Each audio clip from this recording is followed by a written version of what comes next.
The scratching started just after midnight, when the blizzard was at its worst, and Ivory had finally convinced herself she might survive another night alone in her mountain cabin. She'd been stirring a pot of venison stew over the fire, trying to ignore the howling wind that made the wooden walls creak and groan, like they might give up and collapse at any moment. 3 years she'd lived in this isolated place. 3 years of solitude and silence, broken only by the sounds of nature and her own voice, when the loneliness got so bad she had to talk to herself just to remember what human speech sounded like. The scratching came again, more insistent this time, accompanied by a low whine that cut through the storm's fury. Ivory froze with her wooden spoon halfway to her mouth, her heart suddenly pounding so hard she could feel it in her throat. Nothing came to her cabin. Nothing ever came here. That was the whole point of living so far from civilization, so deep in the wilderness that even the hardiest trappers avoided this region. She'd chosen isolation deliberately, had walked for 2 weeks into the mountains after her pack had cast her out, searching for a place so remote that she'd never accidentally hurt anyone again. The scratching turned to heavy thuds against the door, desperate and rhythmic. Something was out there, something big. Ivory set down her spoon with trembling hands and moved toward the door, her pale fingers ghosting over the rough wood. Her breath came in short gasps, fogging in the cold air that seeped through every crack in the cabin's walls. She was terrified, but she was also a healer at heart, and that desperate sound pulled at something deep inside her that 3 years of isolation hadn't managed to kill. She shouldn't open the door. Every survival instinct screamed at her to stay inside, to let whatever was out there freeze or leave or do anything except come into her space. But Ivory had learned the hard way that sometimes the right thing and the safe thing weren't the same. And she'd spent 3 years punishing herself for deaths that maybe, just maybe, hadn't been her fault after all. The bolt slid back with a metallic click that sounded impossibly loud. The door swung inward, and Ivory stumbled back as a wave of snow and freezing wind slammed into her along with something else. Something massive and white and covered in ice. 12 white wolves poured into her cabin like a flood of winter itself, their enormous bodies filling the small space until Ivory was pressed back against the far wall, her heart hammering so hard she thought it might burst from her chest. They were the largest wolves she'd ever seen, each one easily twice the size of a normal wolf, with thick white fur that seemed to glow even in the dim firelight. Their eyes were various shades of blue and silver, pale and striking, and they were all watching her with an intelligence that made her skin prickle with awareness. These weren't ordinary wolves. These were shifters. Had to be. No natural animal moved with such coordinated purpose. No natural animal looked at you with such calculating awareness, but they weren't shifting to human form, which meant they either couldn't or wouldn't, and Ivory didn't know which possibility scared her more. The largest wolf, a massive beast with ice-blue eyes that seemed to see straight through to her soul, moved forward slowly. He was at least 4 feet tall at the shoulder with a thick ruff of fur around his neck and a bearing that screamed alpha even in his animal form. He stopped 3 feet from her and sat, his gaze never leaving hers, waiting. The others arranged themselves around the room, shaking off snow and ice, their movements controlled despite their obvious exhaustion. Ivory pressed herself harder against the wall, her mind racing. She should be terrified. She should be screaming or fighting or doing something other than standing here frozen like prey. But looking at these magnificent creatures, seeing the exhaustion in their eyes, and the way they trembled from cold despite their thick winter coats, all she could think about was that they were dying. They'd been caught in the blizzard, had somehow made it to her cabin, and if she turned them away, they'd freeze to death within the hour. And she'd already caused enough death for one lifetime. Ivory's own curse had started innocently enough. She'd been 21 when Marcus, a young alpha from her pack, had fallen in love with her despite her strange appearance.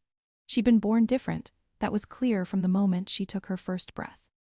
Pure white hair, skin so pale it was almost translucent, eyes the color of ice, and a small frame even for an omega. Her mother had died during childbirth, and her father, unable to look at the daughter who'd cost him his mate, had drunk himself to death before Ivory turned 2. She'd been raised by her grandmother, a tough old wolf who'd loved her fiercely, but had always warned her that being different came with a price. Marcus hadn't cared about her appearance. He'd loved her wit, her kindness, her skill with healing herbs, and her gentle way with wounded animals. When he'd asked her to be his mate, she'd said yes without hesitation, thinking maybe finally she'd found someone who saw past her cursive appearance to the person underneath. The marking ceremony had been beautiful. Marcus had bitten her neck gently, making the bond that would tie them together for life. Ivory had felt the connection snap into place, warm and perfect, and everything she'd ever dreamed of. They'd celebrated with the pack, made love in their new home, fallen asleep, wrapped in each other's arms. Marcus had been dead by morning. The pack healers said it was a heart attack, sudden and violent, impossible to predict. But Ivory had seen the way people looked at her at his funeral, the whispers that followed her everywhere. The pale Omega and her marked mate, dead before the bond could even settle. It was unnatural, cursed. She'd grieved alone, devastated and confused, wondering if she'd somehow caused it. But the rational part of her mind insisted it was just terrible timing, a tragedy but not her fault. Hearts failed sometimes. People died. It wasn't her curse. Then Cain had insisted on courting her. Cain was a beta, solid and kind, who'd been Marcus' best friend. He told Ivory he didn't believe in curses, that Marcus' death was just bad luck, and she deserved a second chance at happiness. She'd resisted for 6 months, terrified of losing someone else. But Cain had been persistent and gentle, and eventually she'd given in.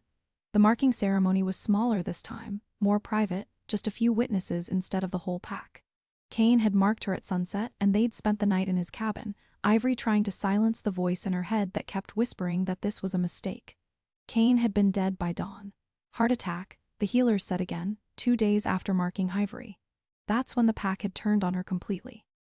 The Pale Widow, they'd called her Death's Bride, cursed by the moon goddess to kill any male who tried to claim her. The Alpha had given her a choice: leave voluntarily or be executed as a threat to the pack. She'd left that same day, walking into the mountains with nothing but a pack of supplies and the clothes on her back, determined to die alone rather than kill anyone else. But she hadn't died. She'd survived, found this cabin, learned to live in total isolation, and she'd been alone ever since, convincing herself it was better this way. Safer. The only way to protect anyone from the curse she carried. Now these 12 wolves were in her cabin, their eyes on her, their lives in her hands. If they were shifters and they marked her, they'd die. But they were in wolf form, which meant marking wasn't an option, and maybe, just maybe, she could help them survive the blizzard without anyone else dying because of her. The decision made itself. Ivory took a shaking breath and moved slowly away from the wall, keeping her movements careful and non-threatening. The big Alpha's eyes tracked her, but he didn't move, just watched as she retrieved her medical supplies from the cabinet near the door. She spent the next hour checking each wolf for injuries. Her gentle hands running through thick white fur, looking for wounds or signs of frostbite. Most of them were just exhausted and cold, but 3 had minor injuries from what looked like a rock slide. Deep gashes that would need cleaning and binding. 2 showed signs of severe hypothermia despite their thick coats, their breathing too shallow and their heartbeats too slow. The rest were simply pushed beyond their limits, muscles trembling with exhaustion. Ivory worked methodically, falling into the familiar rhythm of healing that she'd learned from her grandmother. She cleaned wounds with warm water and her precious store of antiseptic herbs, applied salves that would fight infection and speed healing, used strips of cloth to bind the worst gashes. She built up the fire until the cabin was almost uncomfortably warm.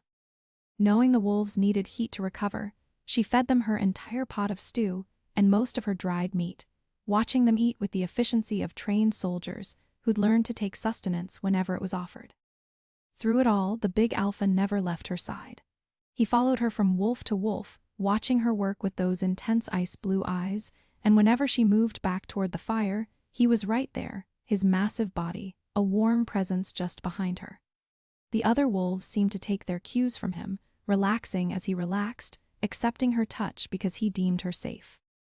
By the time she'd finished treating everyone, Ivory was exhausted, and the blizzard outside had intensified to the point where she couldn't see more than a foot beyond the windows.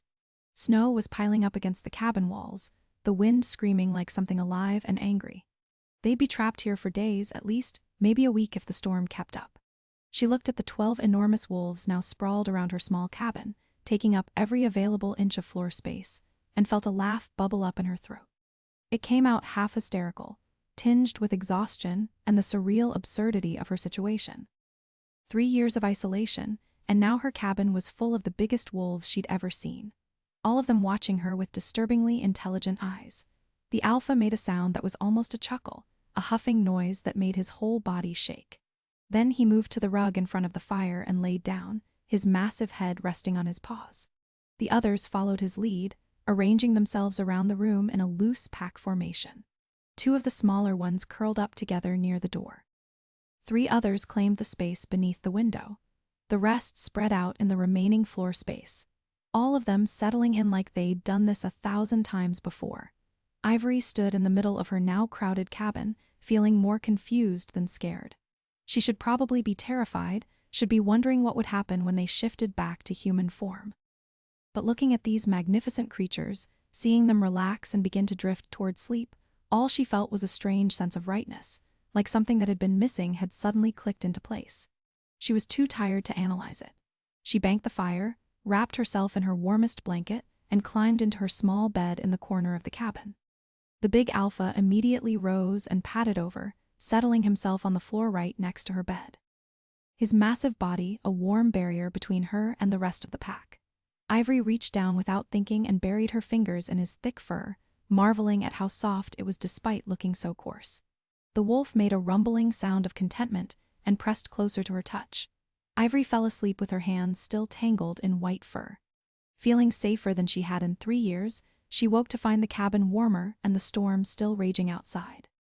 Gray morning light filtered through the ice-covered windows, illuminating her unusual house guests. Most of the wolves were still sleeping. Exhausted bodies sprawled in ungainly positions that would have been funny if they weren't also somewhat majestic. The alpha was awake, his ice-blue eyes watching her with an intensity that should have been unnerving, but somehow wasn't. Ivory extracted herself carefully from her blankets and set about making breakfast. She had enough supplies for maybe a week if she rationed carefully, which meant feeding 12 enormous wolves was going to deplete her stores faster than she'd like. But she couldn't let them starve. And besides, once the storm passed, they'd probably leave and she'd be alone again. She could worry about restocking then.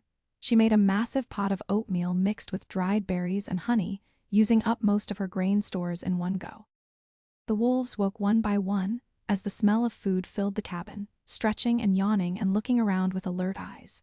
They ate the oatmeal from the bowls she set out, their table manners surprisingly good for animals, and Ivory found herself watching them with fascination. They really were beautiful. Their white fur was thick and luxurious, unmarred by any darker colors. Their eyes ranged from pale blue to deep sapphire to silver gray, each set unique and striking. They moved with coordinated grace, even in the cramped space, never bumping into each other or her, always aware of exactly where everyone was. Military precision in wolf form. The second day passed in a strange domestic rhythm. Ivory checked their wounds and was pleased to see them healing faster than normal, which confirmed they were shifters with enhanced healing. She talked to them as she worked, her voice filling the silence she'd kept for 3 years. She told them about her grandmother's healing techniques, about the herbs she grew in the summer months, about the strange peace she'd found in isolation. She didn't tell them about her curse, didn't mention Marcus or Cain, or the reason she lived alone. That was her burden to carry, and they'd be gone soon anyway. The wolves listened with remarkable attention. They couldn't talk back, couldn't shift to human form for reasons she didn't understand, but they were clearly intelligent. They brought her firewood from the covered pile outside, taking turns braving the brutal storm to drag logs back. They arranged themselves to help conserve heat, their large bodies acting as living barriers against the cold air that seeped through the cabin's walls.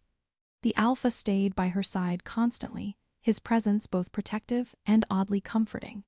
By the 3rd day, Ivory had started naming them in her head. She couldn't help it. They had such distinct personalities that she couldn't keep thinking of them as just wolves. The alpha she called Frost, both for his coloring and the icy intensity of his gaze. The 2 who always curled up together she named Snow and Ice, a bonded pair who moved like they shared one mind. The 3 near the window became Dawn, Mist, and Cloud. The others were Storm, Winter, North, Silver, Pale, and Ghost.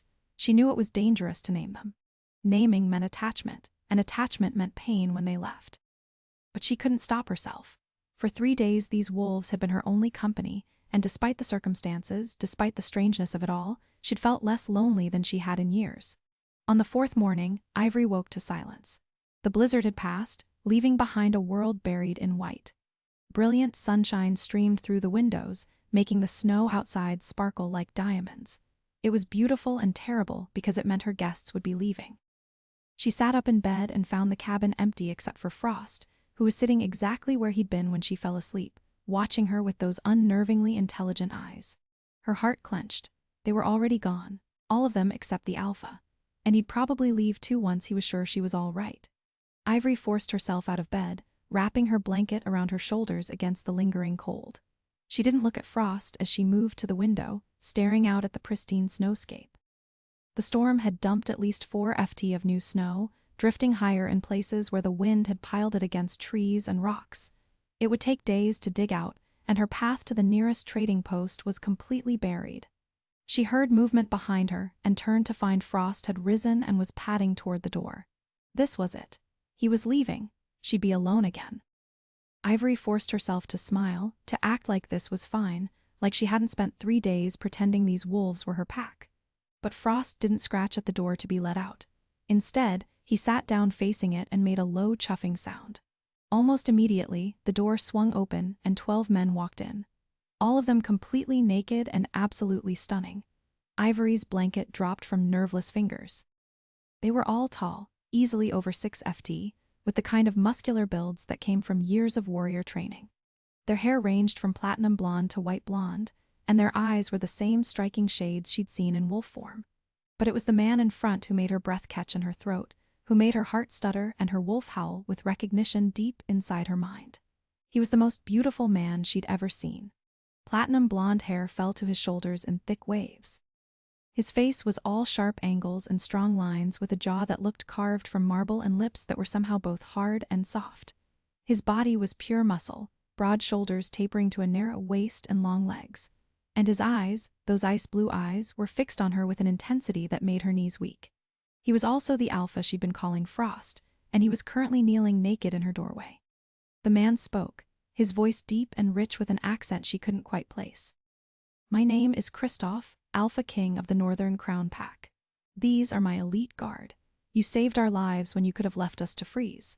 You fed us when you barely had enough for yourself. You healed our wounds and kept us warm and asked for nothing in return. By the laws of the moon goddess and the rights of my position, I claim you as my intended mate and ask for your hand in joining with me to rule my pack as my Luna and Queen." Ivory stared at him, her mind refusing to process what she was hearing. Alpha King, elite guard, intended mate Luna. None of those words made sense. Not in relation to her, not in any universe where logic existed. "I can't," she whispered, her voice cracking on the words. "You don't understand. I can't be anyone's mate. I can't mark or be marked. I'll kill you." Kristoff rose to his feet in one smooth motion, and Ivory had to force herself not to step back. He was so big, so intimidating, so impossibly male, standing there naked and unashamed in her cabin. He moved toward her slowly, like approaching a skittish animal, his hands raised in a peaceful gesture. "I know about your curse," he said gently. "I know about Marcus and Cain. I know what your pack called you and why you ran. And I know the truth that they didn't, the truth that I've spent 2 years searching for." Ivory's legs gave out and she sat down hard on her bed, staring up at him with wide eyes. "What truth?" Kristoff knelt in front of her, bringing himself down to her level, his ice blue eyes locked on hers. "You're not cursed, Ivory. You're blessed. You're a true mate, Omega. One of the rarest gifts the moon goddess can give. You can't be marked by just anyone. Your body rejects bonds that aren't meant to be, protecting you from false mings. Marcus and Cain died because they tried to force a connection that was never supposed to exist. Their hearts couldn't handle the rejection of the mate bond when your soul recognized they weren't your true match." She shook her head violently, tears starting to stream down her pale cheeks. "That's not possible. The healers said it was their hearts. They said I had nothing to do with it. The healers didn't know what to look for," one of the other men said, stepping forward. He was slightly shorter than Kristoff, with silver blonde hair and kind gray eyes. "I'm Sterling, the pack's head healer. True mate Omegas are so rare that most healers never see one in their entire lives. The signs are subtle. A regular heart attack leaves specific damage to the heart muscle. A mate bond rejection leaves no physical damage at all. The heart simply stops because the soul can't bear the wrongness of the bond. It looks identical to outside observers, but the cause is completely different." Ivory looked between them, wanting desperately to believe, but terrified of the hope blooming in her chest. "How do you know I'm this true mate, Omega? How can you be sure?" Kristoff reached out slowly, giving her time to pull away, and took her hands in his. His skin was warm against her perpetual chill, his touch gentle despite the strength she could feel in his fingers. "Because I've been searching for you for 2 years. My mother was a seer. Before she died, she told me about the pale Omega who lived alone in the mountains, cursed by her pack, but blessed by the moon goddess. She said I'd know you by your appearance and your gift. Hair like moonlight, skin like snow, eyes like ice, and hands that heal what others can't. She said you'd save me when I was at my weakest, and that you'd be the only one who could complete my soul." He squeezed her hands gently. "We weren't caught in that blizzard by accident, Ivory. We were on our way to find you when the storm hit. The moon goddess herself led us to your door because it was time for us to meet. Time for you to stop running from a curse that was never real and accept the blessing you've always had. But what if you're wrong?" Ivory whispered, her voice breaking. "What if I mark you and you die too? I can't do that again. I can't lose someone else. I can't be responsible for more death." Kristoff released one of her hands to cup her face, his thumb gently wiping away her tears. "Then don't mark me yet. Let me court you. Let me prove I'm your true mate. We'll take as long as you need, weeks, months, years if necessary. I'll wait forever if that's what it takes for you to trust me, to trust this." One of the other men cleared his throat. Alpha, we're all still naked, and it's freezing in here. Maybe we could continue this conversation after we shift back and find some clothes." Ivory let out a startled laugh, the sound surprising her. She'd forgotten the other 11 men were still standing there, all of them nude and probably freezing despite their supernatural constitution. Kristoff grinned, and the expression transformed his face from intimidating to devastating. "Right, sorry, priorities." He looked back at Ivory. "Do you have any spare clothes, or should we shift back to wolf form until we can return to our camp?"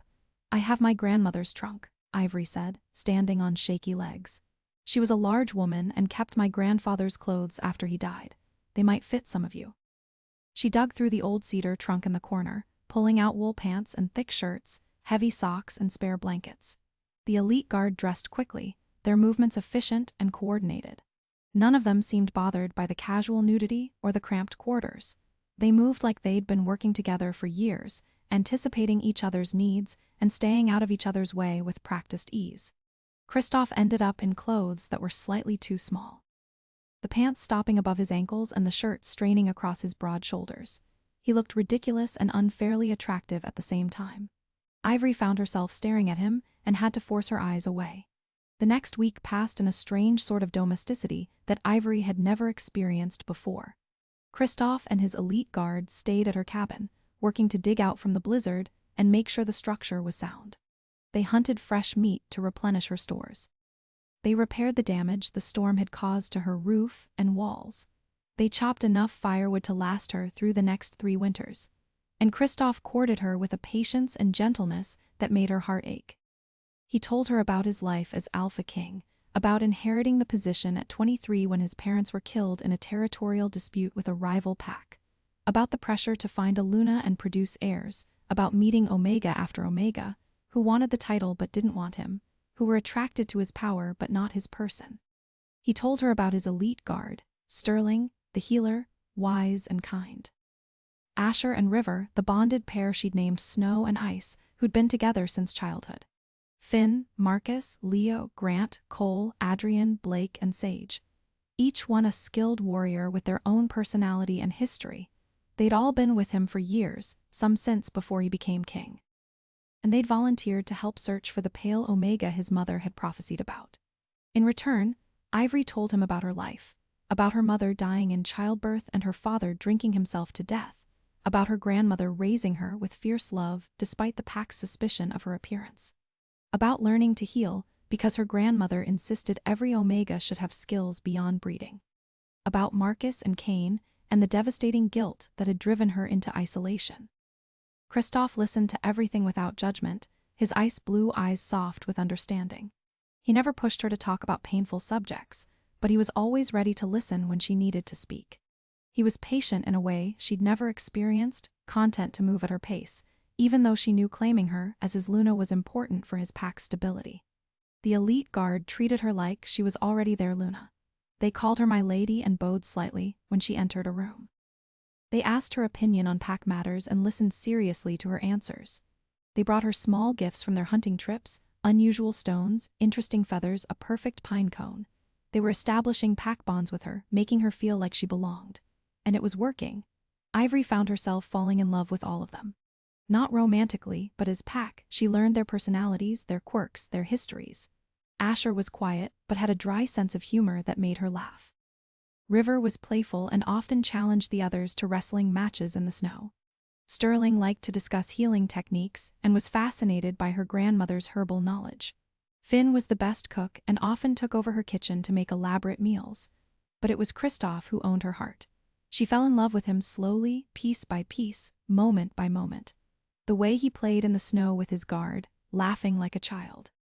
The way he insisted on doing his share of chores despite being king. The way he asked her permission before entering her space, respecting her boundaries even though he could easily overwhelm them. The way he looked at her like she was precious, like her pale appearance wasn't a curse, but a gift. 2 weeks after the blizzard, Ivory woke to find her cabin empty again. Panic seized her heart until she saw the note on the table in Kristoff's precise handwriting. Good morning, love. We've returned to camp to check on things and gather proper supplies. We'll be back by evening. There's fresh bread in the basket and venison stew on the coals. You're not alone anymore. I promise.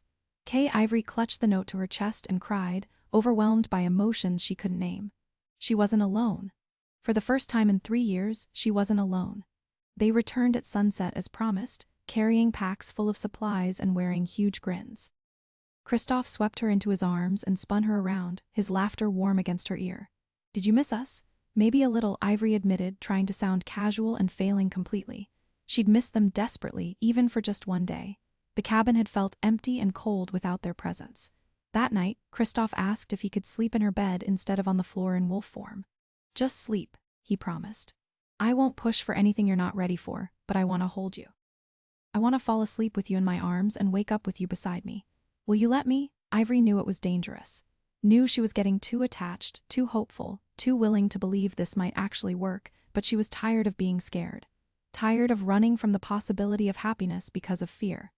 Yes, she whispered. Kristoff's smile could have lit up the entire night. He climbed into her small bed, pulling her against his chest and wrapping his arms around her. He was so warm, so solid, so there. Ivory pressed her face against his neck and breathed in his scent, pine and snow, and something uniquely him. His hand stroked her white hair gently, his touch reverent. I love you, he murmured into the darkness. I've loved you since that first night when you let us into your home. Despite your fear. When you healed our wounds with gentle hands and asked for nothing in return. When you sang to us like we were precious instead of dangerous. I love your strength and your kindness and your resilience. I love everything about you, Ivory. And I'll spend the rest of my life proving I'm worthy of you. Ivory's breath hitched. She wanted to say it back. Wanted to tell him she loved him too. But the words stuck in her throat, blocked by 3 years of fear and grief. Instead, she pressed closer and held him tighter, hoping he could feel what she couldn't yet say. Days turned into weeks. The elite guard rotated between staying at the cabin and returning to their camp. But Kristoff never left. He stayed by Ivory's side constantly, helping her with her daily tasks, teaching her about pack politics, learning her preferences and habits. They fell into an easy rhythm, like they'd been together for years instead of weeks. Ivory's gift started manifesting more strongly with Kristoff around. She'd always had an affinity for healing, but now she could sense injuries before seeing them, could feel where pack members were hurting and what they needed. When River twisted his ankle during a training exercise, she knew instantly and had him sit down before he could worsen the damage. When Sterling developed a headache from too much reading, she made him exactly the right herbal tea without him saying a word. Your gift is growing, Kristoff observed one evening as they sat by the fire. You're becoming who you were always meant to be. Ivory looked down at her pale hands, turning them over in the firelight. My grandmother said I had the strongest healing gift she'd ever seen. She said the moon goddess marked me pale so everyone would know I was meant to be a healer, that my coloring was a badge of honor, not a curse. But the pack saw it differently. Your grandmother was right, Kristoff said firmly. In the Northern Crown Pack, we honor our healers above everyone except the Alpha and Luna. They're the most valuable members of the pack because they keep everyone alive and healthy. You'd be celebrated there, not shunned. Something in Ivory's chest loosened. A knot she'd been carrying for so long she'd forgotten it was there. Would you really want me as your Luna? Knowing I'm different, knowing I might never look like a normal Omega. Kristoff turned to her, taking her face in both his hands, his ice blue eyes intense. Ivory, you're the most beautiful woman I've ever seen. Your hair is like moonlight. Your skin is like fresh snow. Your eyes are like glacial ice. You're absolutely breathtaking. And anyone who told you otherwise was blind and stupid. I want you exactly as you are. I don't want you to change a single thing about yourself. I want the pale Omega who lives alone in the mountains and heals wolves and makes terrible jokes while cooking. I want all of you forever. Ivory kissed him. She couldn't help it. She'd been wanting to kiss him for weeks, and his words broke through the last of her resistance. She pressed her lips to his and poured 3 years of loneliness and longing into it. 3 years of believing she was cursed and unwanted and wrong. Kristoff kissed her back with a gentleness that made her want to cry. His lips moved against hers, thoroughly like they had all the time in the world. His hands stayed on her face, cradling her like she was precious and fragile. He didn't push for more. Didn't try to deepen the kiss into something she wasn't ready for. He just kissed her like she was his entire world. When they finally broke apart, both breathing hard, Kristoff rested his forehead against hers. Does this mean you believe me, that you're willing to try? I'm scared, Ivory admitted. I'm terrified of losing you, but I love you too much to keep running. So yes, I'll try. I'll come to your pack and see if this can work. It will work, Kristoff said with absolute certainty. Because you're mine and I'm yours. And the moon goddess doesn't make mistakes. They left for the Northern Crown Pack. 3 days later, Ivory packed her most precious belongings, her grandmother's healing journals, her medicine supplies, a few changes of clothes. Kristoff promised they'd send people back for everything else, that her cabin would be maintained in case she ever wanted to return. But Ivory knew she wouldn't. Whatever happened, she couldn't go back to isolation. She'd tasted belonging and she'd never settle for loneliness again. The journey took 5 days through mountain passes and deep forests. The elite guard shifted to wolf form to carry supplies, their white fur standing out brilliantly against the dark trees. Kristoff stayed human, walking beside Ivory and pointing out landmarks, telling her stories about his territory. He held her hand the entire way, his grip warm and reassuring. The Northern Crown Pack's territory was stunning. They lived in a valley, surrounded by snow-capped peaks with a huge lodge built from timber and stone that looked like it had grown out of the mountain itself. Smaller cabins dotted the landscape, smoke rising from chimneys in thin gray ribbons.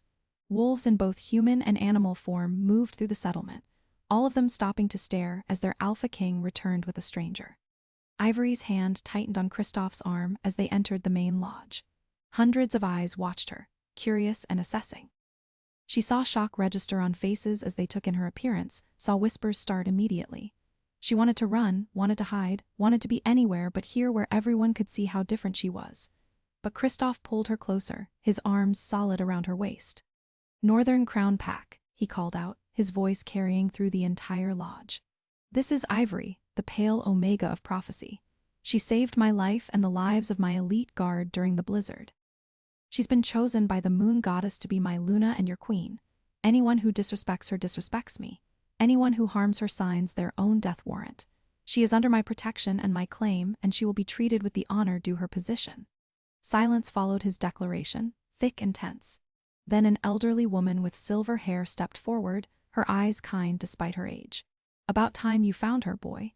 Your mother told me about the pale Omega 20 years ago. Said she'd be the making or breaking of this pack. I see the making in her eyes. Welcome home, child. We've been waiting for you. The old woman's acceptance seemed to break the tension. Other pack members came forward, introducing themselves, welcoming her. Not everyone was immediately warm. Ivory could see suspicion and doubt in some eyes, but no one was openly hostile. They were willing to give her a chance, at least. Kristoff took her to his private chambers in the lodge. They were large and comfortable with huge windows overlooking the valley and a massive bed covered in furs.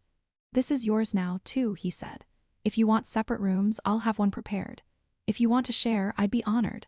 Whatever makes you comfortable. I want to share, Ivory said quietly. She'd gotten used to sleeping beside him, and the thought of being alone in a strange room made her anxious. The next few weeks were an adjustment. Ivory had to learn pack hierarchy, pack customs, pack politics. She had to meet hundreds of wolves and remember names and faces. She had to get used to being stared at, to being the subject of gossip and speculation. It was overwhelming and exhausting, and sometimes she wanted to run back to her cabin in the mountains. But Kristoff was there for every moment. He introduced her to important pack members.